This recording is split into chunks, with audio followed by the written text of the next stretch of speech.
First டேலேருந்து சிங்க்கு. மாமா மச்சான் சிங்க்கு. ஏய் சொல்றா மாமா, சொல்றா மச்சான் அந்த மாரி ஆயிடுச்சு. ஃபர்ஸ்ட் டேலேருந்து. அப்போ டெய்லி ஆஃபீஸ் தான் இருக்கும். மத்தியானம் ஆச்சுன்னா ஆஃபீஸு, ஈவினிங் ஆச்சுன்னா ஆஃபீஸு, ஷூட்டிங் இல்லனாலும் ஆஃபீஸு.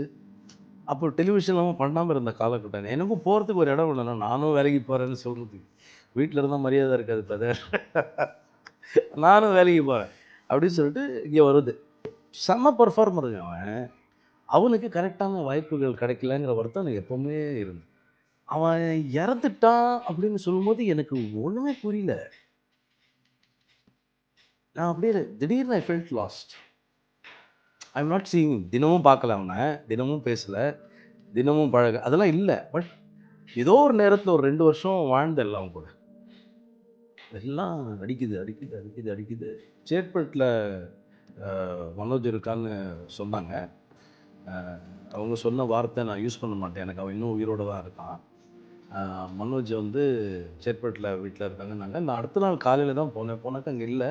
என் வீட்டு பக்கத்துக்கு ஷிஃப்ட்டு பண்ணிட்டாங்க அப்படின்னாங்க. மறுபடியும் நான் வந்தேன். வந்தால் நிறைய க்ரௌட் இருந்தது. பாரதிராஜ் சாரை பார்த்து பேசினேன்.